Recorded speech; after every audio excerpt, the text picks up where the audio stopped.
we're going to talk about the 3 features that I look for in a great adventure fishing canoe. My name's Adam, I'm a paddlehead, and after many years of paddling in Ontario's backcountry and many styles of canoe, I've learned that the right canoe can really make or break a trip. Today we're going to talk specifically about why I think this boat, which is the Canadian by H2O Canoe Company, is the ideal adventure fishing canoe. So the first thing I want to talk about is primary stability. What that means is that sensation of feeling tippy when you first get into the canoe or when you're kind of stationary floating in one spot. A boat with good primary stability doesn't feel tippy. You have a good comfortable feeling of feeling secure. The boat wants to stay upright, and it's the width of the canoe and the flat bottom design that makes the canoe feel like it wants to stay upright. So flat bottom hulls like this one have great primary stability, but they do lack secondary stability. Secondary stability helps when the canoe is on edge or when you're in big water or rapids. And I don't like fishing in big waves or rapids anyways, so I don't care about those things.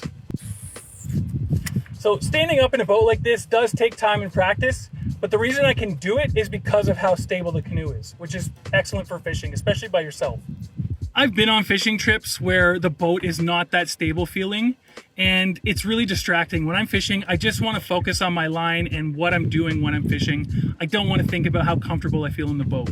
It's worth mentioning too that this boat feels stable both loaded and unloaded. I was on a trip with my wife years ago in a rental boat that was specifically designed for like touring. It was very fast, but when we were fishing in it and there was no gear in the boat, it felt really unstable and it just was unpleasant for both of us. Hey, Ben here. I just wanted to give my second opinion and kind of reinforce this idea that flat bottom canoes feel so much more stable. I just did a weekend fishing with Kevin Callan and Adam and Ashley, and I was in Kevin's canoe and I felt pretty unstable and pretty shaky. I don't know why, I just couldn't feel comfortable. He's got more of a round bottom prospector style.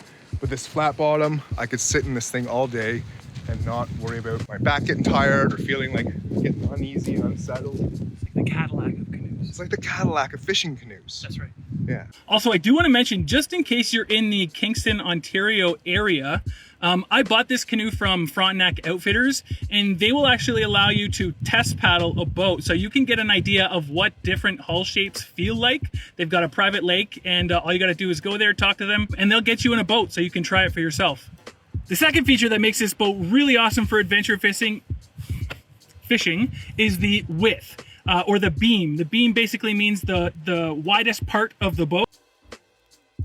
I'm an idiot. My camera battery just died and I forgot all my other camera batteries at home, and my phone's got 5% left, so come on with me, we'll go back to my place and finish the video there. Anyways, the other thing that makes this an awesome adventure fishing canoe is the width, or the beam is what it's called on a canoe, and that just means the widest point of the canoe. A longer canoe also helps with capacity and stability, and most tripping canoes are over 16 feet or 5 meters. Most tandem canoes like this are between 33 and 36 inches. This one's 35. I already mentioned that this helps a lot for stability, but the other really big advantage to a canoe like this is not only can you fit all of your camping gear, you have your backpacks full of all your stuff, but you can have like an auxiliary bag like I normally do that has all my fishing and camera gear in it. That way, when you're like moving from one campsite to the next, you can put all your camping equipment in there, but you can also have your fishing gear accessible, which just makes it more efficient.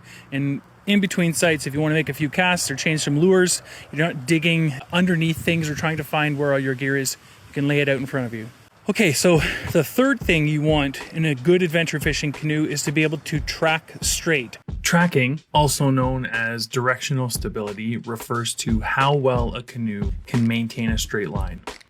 There's 2 things on the Canadian that do that specifically. First is the shoe keel, which is this rigid spine that runs from stern all the way to the bow. The second thing is you'll notice the design of this canoe is very flat, again, from stern to the bow of the canoe. Boats that have more of a curvature here is called rocker. That's really good for maneuverability, but that's not what I'm looking for in an adventure fishing canoe. The biggest reason for me why tracking in a straight line is a good thing in an adventure fishing canoe is I like to troll, especially when we're moving from one campsite to another. I'm almost always trolling. And so when I can trust the boat to keep a straight line, I can be focused on my rod tip when I'm trolling, make sure my lure's moving, and if I get a bite, I can react quickly.